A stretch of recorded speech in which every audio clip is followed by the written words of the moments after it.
வணக்கம். All in one zone devotional சேனலுக்கு உங்களை அன்புடன் வரவேற்கிறேன். இன்றைக்கி நம்மளுடைய சேனலில் நம்ம மருதாணியுடைய சிறப்பு மற்றும் வரலாறு மற்றும் மருதாணி செடியை வீட்டில் வளர்த்தால் நமக்கு என்ன நன்மைகள் மற்றும் பலன்கள் கிடைக்கும் என்பதை முழு விவரமாக பார்க்கலாம். அதற்கு முன்னால் நம்மளுடைய சேனலை தான் ஃபர்ஸ்ட் டைம் பார்க்குறவங்களா இருந்தாலும் சரி, சப்ஸ்கிரைப் பண்ணாத பார்க்குறவங்களா இருந்தாலும் சரி, நம்ம சேனலை சப்ஸ்கிரைப் பண்ணிக்கோங்க. கூடவே அந்த பெல் பட்டனை ப்ரெஸ் பண்ணிக்கோங்க. ஆல் என்கின்ற ஆப்ஷனையும் ப்ரெஸ் பண்ணிக்கோங்க. அப்போ தான் நான் போடுற வீடியோஸ் எல்லாம் உங்களுக்கு உடனுக்குடன் நோட்டிஃபிகேஷனில் தெரிய வரும். வாங்க நம்ம இப்போ வீடியோக்குள்ளே போகலாம். மருதாணி அப்படின்னா, மருதாணி அப்படின்ற பேர்லேயே அரசாளும் ராணி என்கின்ற அர்த்தமாகும். அதாவது அப்படின்ற ஒரு சொல்லே இருக்குது. மருதாணி செடி எப்படி துளசி செடியை நம்ம பூஜித்து வணங்குகிறோமோ, அதாவது தெய்வீக செடி, அதாவது தூய்மையான செடி, மகாலட்சுமியின் அம்சமான செடி அப்படின்னு நம்ம துளசியை போற்றி வணங்குகிறோம் இல்லையா? அதே போல தான் இந்த மருதாணி செடியும் மகாலட்சுமிக்கு நிகரான செடி, மகாலட்சுமியின் அம்சமான மருதாணி ஆகும். இந்த மருதாணியை செக்கச்சவேர்னு கையில் நம்ம இட்டுக்கும் பொழுது சிவந்தா கணவர் நம் மீது பாசமாக அன்பாகவும் இருப்பார் அப்படின்னு அந்த காலத்தில் நம் முன்னோர்கள்லாம் சொல்கிறாங்க அப்படின்னு ஒரு கூற்று இருக்குது. மற்றும் மருதாணி நம்ம கையில் இட்டுக்க நமக்கு மகாலட்சுமி அம்சம் ஆகும் மற்றும் நமக்கு பணப்புழக்கம் அதிகமாக இருக்கும் என்பது ஒரு கருத்தாகும். இப்படிப்பட்ட மருதாணி செடி நம்ம வீட்டில் வளர்த்தா நமக்கு எப்படி நன்மைகள் மற்றும் பலன்களை நமக்கு தேடி கொடுக்கும் என்பதை நம்ம இப்போ பார்க்க போகிறோம். முதல்ல மருதாணியுடைய வரலாறை பற்றி பார்க்கலாம். அதாவது ஒரு சிறு கதை இருக்குங்க. அந்த காலத்தில் சீதை அசோகவனத்தில் மருதாணி செடியில் அந்த நடுவில் அமர்ந்திருந்தாலாம். அதாவது அசோகவனத்தில் சுற்றிலும் மருதாணி செடி தான் சீதையை சுற்றி இருந்ததாம். அப்பொழுது சீதை தனிமையாக இருந்தாலாம். மிகவும் கவலைப்பட்டு ராமனையே நினைத்து கொண்டிருக்கும்போது, மன வருத்தத்துடன் இருக்கும் பொழுது பேசுவதற்கு யாருமே இல்லையாம். அப்போது அந்த நேரத்தில் இந்த மருதாணி செடி தான் ஒரு தோழியாகவும் மற்றும் பக்க பலமாகவும் இருந்ததாம். அதாவது மருதாணி செடி பக்கத்தில் இருக்கும்பொழுது சீதாயை அந்த மருதாணி செடியுடன் பேசி கொண்டிருந்தாலாம்.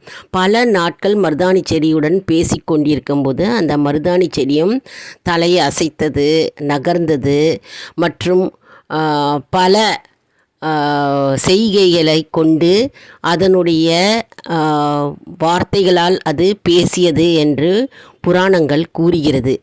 மருதாணி செடிகிட்ட சீத்தை உனக்கு என்ன வரம் வேண்டும் அப்படின்னு மருதாணி செடிக்கிட்ட கேட்டாலாம். கேட்கும் பொழுது மருதாணி செடி இந்த மாதிரி என்னை யார் இட்டுக்கிறாங்களோ, மருதாணியை யார் இட்டுக்கிறாங்களோ அவங்களுக்கு மகாலட்சுமி கடாட்சம் இருக்க வேண்டும் மற்றும் அவர்களுக்கு சகல சௌபாகியமும் வளர்ச்சியும் மற்றும் பண வரவு இருக்க வேண்டும் என்று கேட்டுக்கொண்டாலாம். மற்றும் சந்தோஷமும் சமாதானமும் அந்த குடும்பத்தில் நிலைத்து இருக்க வேண்டும் என்று கேட்டுக்கொண்டாலாம். அப்படியே ஆகட்டும்னு சீத்தை வரம் கொடுத்தாலாம் மருதாணியை. அதனால தான் நம்ம மருதாணியை கையில் இட்டுக்கும்போது அதை இருக்கும்பொழுது செக்கச்சவேன்னு இருக்கும்பொழுது அதை பார்க்க நமக்கு மனதில் ஒரு உற்சாகமும் ஒரு சந்தோஷமும் மன தைரியமும் ஏற்படுகிறது. மற்றும் நிறைய மருத்துவ குணங்களும் இருக்குங்க. இந்த வரலாறை தவிர நிறைய மருத்துவ குணங்கள் இருக்குது இந்த மருதாணியை நம்ம கையில் இட்டுண்டா. அதே மாதிரி வீட்டில் வச்சா நமக்கு ஐஸ்வர்யமும் நம்மை சேரும் என்பது ஐதீகம். மருதாணி செடியை வாசலில் முன்பக்கமும் வைக்கலாம், பின்புறத்திலும் வைக்கலாம், எந்த இடத்தில் வேண்டாலும் நம்ம வைக்கலாம். எப்படி நம்ம துளசி செடிக்கு கற்பூரம் காமிச்சு தூப தீபம் காண்கிறோமோ அதே மாதிரி மருதாணிக்கும் நம்ம கற்பூரம் காண்பித்து தூப தீபம் காண்பிக்க வேண்டும். நாம் மருதாணி செடியிலேருந்து நம்ம இலைகளை பறித்து நாம் என்ன பண்ணணும், நல்லா மைய அரைத்து அதை மஞ்சள் பிள்ளையாரை பிடிக்கிறோம் பார்த்தீங்களா. நம்ம மந்திரம் சொல்லும் பொழுது முதல்ல பிள்ளையாருக்கு பூஜை செய்து விட்டு பிறகு நம்ம பூஜையை துவங்குகிறோம். அதே போன்று நம்ம மஞ்சள் பிள்ளையாரை பிடிக்கும் பொழுது அதே மாதிரி நம்ம இந்த மருதாணியை அரைத்து நம்ம பிடித்து வைக்கலாம். மற்றொன்று, இந்த மருதாணியை நன்றாக அரைத்து வடை போல தட்டி வெயிலில் காய வைத்து நம்ம தலைக்கு தேய்த்து கொள்ளலாம். அதாவது தேங்காய் எண்ணெயில் போட்டுட்டு தலையில் தேய்த்து கொண்டால் நமக்கு தலைமுடி நல்லா அடர்த்தியாகவும் வளர்ச்சியாகவும் இருக்கும். அது ஒரு பக்கம். இன்னொரு பக்கம் இந்த மருதாணி ஆண்களும் இட்டுக்கலாம், பெண்களும் இட்டுக்கலாம். ஆண்கள் திருமணத்திற்கு முன்பாக கால் பாதத்தில் அடியில் வச்சுக்கலாம், கையில் வச்சுக்கலாம் ஆண்கள். பெண்கள் மாதம் ஒரு முறையாவது இந்த மருதாணியை கட்டாயமாக வைத்து கொள்ள வேண்டும். அதாவது கடையில் விற்கிற கூம்பு மருதாணி கிடையாதுங்க, கோன் மருதாணி கிடையாது. வீட்டில் செடியில் வளர்க்கக்கூடிய அந்த மருதாணி இலைகளை நாம் பறித்து அதை நல்லா அரைச்சி நம்ம மாதம் ஒரு தடவை நம்ம வச்சிருந்தாலே நமக்கு அஷ்டலட்சுமிகளும் நம்மை சேரும் என்பது ஐதீகம். மற்றும் இது மங்களகரமான பொருள். நம்ம நவராத்திரியும் போது நம்ம பெண்களுக்கு, சுமங்கலி பெண்களுக்கு நம்ம வச்சு கொடுப்போம். அதாவது வெத்தலைப்பாக்கு, பழம், பூ வச்சு கொடுப்போம் இல்லையா. வச்சு கொடுக்கும்போது மருதாணியை நம்ம இலைகளோ அல்லது நம்ம மருதாணியை அரைச்சி நம்ம ஒரு டப்பாவில் போட்டும் கொடுக்கலாம். கொடுத்தா நமக்கு நம்ம வீட்டில் அஷ்டலக்ஷ்மி குடியேறுவாள். எப்பவுமே எந்த வீட்டில் மருதாணி வச்சுருக்காங்களோ, மருதாணி செடி வளர்க்குறாங்களோ அதில் தேவதைகள், அதாவது 8 திக்கு தேவதைகள்னு சொல்லுவாங்க.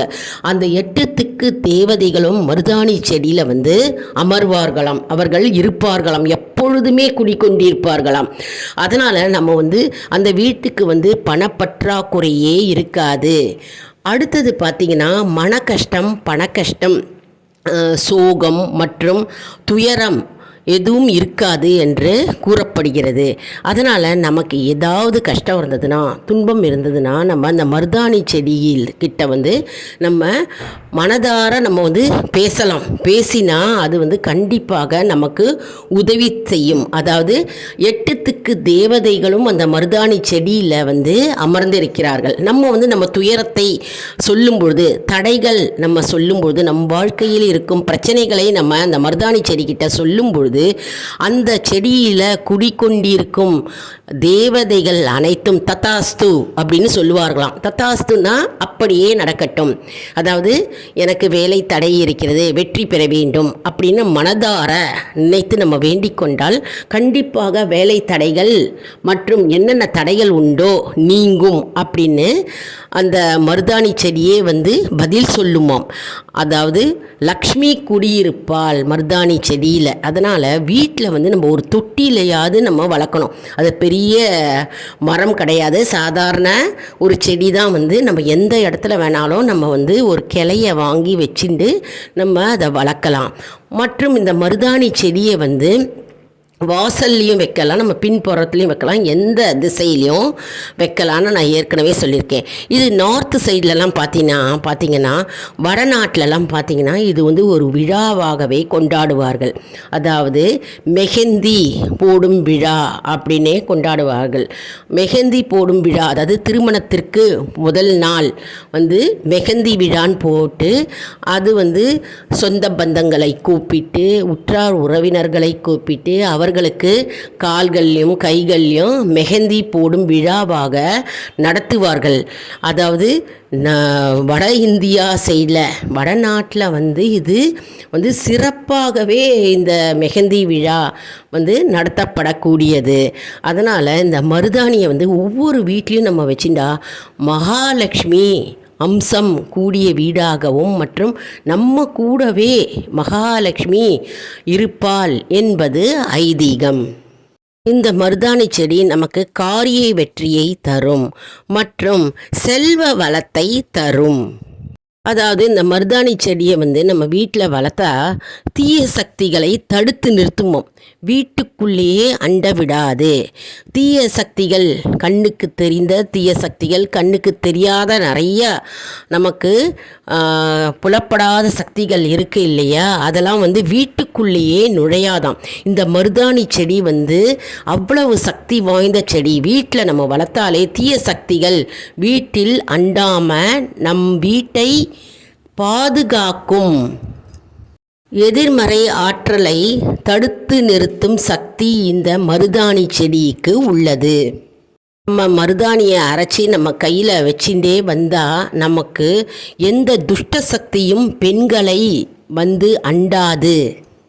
மருதாணி செடியை வீட்டில் வளர்த்தால் அந்த வீட்டில் சகல சௌபாகியங்களும் சேரும் என்பது நம்பிக்கை.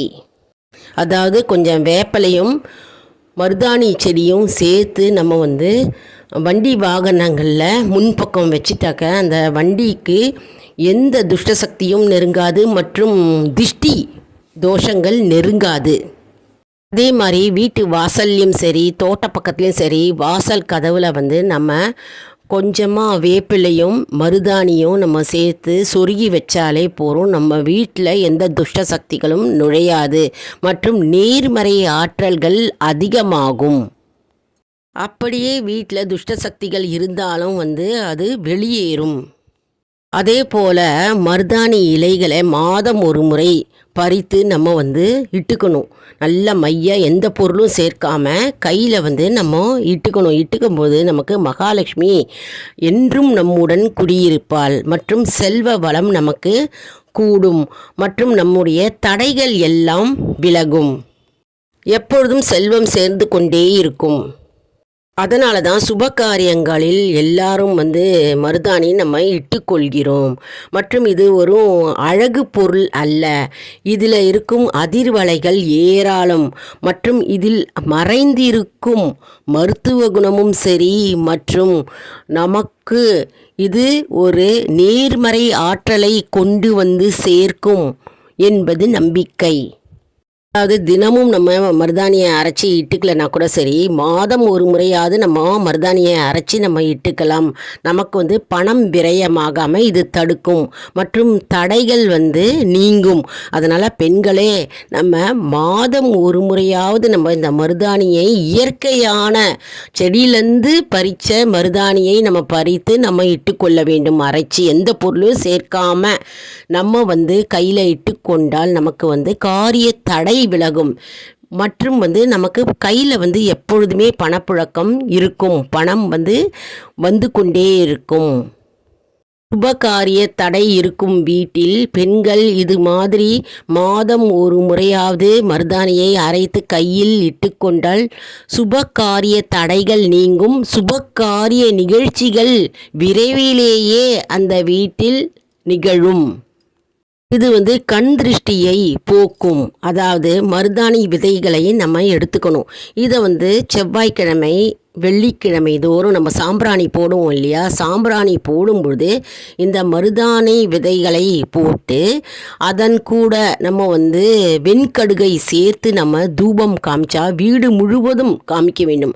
வீட்டில் இருக்கும் துர்சக்திகள் மற்றும் திருஷ்டிகள் நீங்கும் மற்றும் எப்பொழுதுமே சோர்வுடனும் சோம்பேறித்தனமும் இருக்கும் நபர்கள் அவங்க இந்த புகையை சுவாசித்தாலே போகிறோம் மிகவும் சுறுசுறுப்புடனும் மற்றும் எந்த பிடிவானமும் இல்லாதவர்கள் ஒரு வாழ்க்கையில் பிடிப்பை அடைவார்கள். அதாவது சுறுசுறுப்பாக மாறுவார்கள். மற்றும் இந்த தூப புகை வீடு முழுவதும் காண்பித்தால் சோம்பேறித்தனமே இருக்காதுங்க நமக்கு. மற்றும் தினசரி வேலைகளை நம்ம மிகவும் ஆக்டிவாகவும் நம்ம உற்சாகத்துடனும் நம்ம நம்பிக்கையுடனும் செய்ய ஆரம்பிப்போம். அதனால் நம்ம இந்த மருதாணி விதையும் நம்ம வெண்கடுகும் வீட்டில் செவ்வாய் வெள்ளி தோறும் போட்டால் அந்த வீட்டில் எந்த தீய சக்தியும் அண்டாது என்பது நம்பிக்கை. மேலும் தொழில் மற்றும் வியாபார ஸ்தலத்தில் இந்த மருதாணி இலைகளை வைத்து தூபம் போட்டால் அங்கே துர்சக்திகள் விலகி மற்றும் செல்வ வளம் கொழிக்கும். மற்றும் வீட்டில் இந்த மருதாணி இலை விளக்கு ஏற்றலாம். அதாவது ஒரு பாத்திரம் எடுத்துக்கலாம் அல்லது ஒரு மண் அகல் விளக்கு எடுத்துக்கலாம். அந்த மண் அகல் விளக்கில் நல்லெண்ணெய் தீபம் ஏற்றி அதற்கு கீழே ஒரு பாத்திரத்தை வைத்து அதில் மருதாணி இலைகளை பரப்பி ₹1 நாணயத்தில் மஞ்சள் குங்குமம் வைத்து நம்ம இந்த அகல் விளக்கை ஏற்றி வந்தால் நம்முடைய இல்லங்களில் செல்வம் இருந்து கொண்டே இருக்கும் மற்றும் தரித்திரம் விலகும் மற்றும் வறுமை நிலை மாறும் மற்றும் மகாலட்சுமி எப்பொழுதும் அந்த வீட்டில் குடியிருப்பாள். சண்டை சச்சரவுகள் நீங்கும் என்பது நம்பிக்கை. திருமண வாழ்க்கையில் இருக்கும் பிரச்சனைகள், அதாவது சண்டை சச்சரவுகள், கணவன் மனைவி சண்டை சச்சரவுகள் மற்றும் குழந்தைகளால் சண்டை சச்சரவுகள் மற்றும் மனக்குழப்பங்கள் மற்றும் மனச்சோர்வு, மன நிம்மதியின்மை மற்றும் மன அமைதியின்மை போன்றவற்றை நீக்கக்கூடிய வல்லமை பெற்றது இந்த மருதாணி ஆகும். அதனால் நம்ம எல்லார் வீட்லேயும் நம்ம இந்த மருதாணி செடியை வளர்த்து நம்ம வீட்டில் மகாலட்சுமியின் அருளை பரிபூர்ணமாக பெறுவோம். மேலும் அந்த வீட்டில் எப்பொழுதும் சண்டை சச்சரவுகள் இருந்தாலும் அது படிப்படியாக குறைய ஆரம்பிக்கும். நம் அனைவர் வீட்டிலும் நாம் இந்த செடியை வளர்ப்போம். அதாவது இது ஒரு சிறு செடி தாங்க. நம்ம ஒரு கிளைய அக்கம் பக்கம் வீட்டிலேருந்தே வாங்கி வச்சாலும் சரி, அப்படி இல்லைன்னா நர்சரியில் நம்ம செடியாக வேறாகவே வாங்கி நம்ம தொட்டியில் வச்சாலும் சரி, அது எந்த திசையிலையும் நம்ம இந்த செடி வளர்க்கலாம். ரொம்ப எளிமையாகவும் ஈஸியாகவும் வளர்க்கக்கூடிய இந்த மருதாணி செடியாகும். மகாலட்சுமியின் அம்சம். அதாவது துளசி செடி நம்ம வீட்டில் வச்சுருக்கோம் இல்லையா, அதே போன்று தான் இந்த மருதாணி செடியும். அந்த காலத்தில் எப்பொழுதுமே எல்லார் வீட்லேயும் கொல்லைப்புறத்தில் பார்த்தாலும் சரி, தோட்டப்புறத்தில் மருதாணி செடி இல்லாமையே இருக்காதுங்க. ஊர் பக்கத்தில் நாம் எல்லாரும் இந்த செடியை நம் வீட்டில் வளர்த்து மகாலட்சுமியின் அருள் ஆசியை முழுமையாக பெறுவோம். என்ன அன்பர்களே, இந்த வீடியோ உங்களுக்கு மிகவும் பயனுள்ளதாக இருக்கும் என்று நான் நம்புகிறேன். இந்த வீடியோவுக்கு ஒரு லைக் கொடுங்க. இதை மற்றவர்களுக்கும் ஷேர் செய்யுங்கள், அவர்களும் பயனடையட்டும். மேலும் நமக்கு புண்ணியம் கிடைக்கும். நம்ம வீடியோவை மறக்காமல் சப்ஸ்கிரைப் செய்து கொள்ளுங்கள். ஆல் இன் ஒன் ஜோன் அன்பர்களுக்கு ஒரு அன்பான வேண்டுகோள். நம்முடைய கம்யூனிட்டி போஸ்ட்டில் கேள்வி பதில் நேரம் வருங்க. அந்த கேள்விக்கு பதில் தாங்க. இது சப்ஸ்கிரைப் செய்தவர்களுக்கு மட்டுமே தெரிய வரும். அதனால் நம்முடைய சேனலை சப்ஸ்கிரைப் செய்து கொள்ளுங்கள். இது நமக்கு ஒரு ஊக்கமாகவே அமையும் இல்லையா? நன்றி, வணக்கம். யாரெல்லாம் உங்கள் வீட்டில் மருதாணி செடி வச்சுருக்கீங்க அப்படின்றத கமெண்ட் செக்ஷனில் சொல்லுங்கள். நன்றி.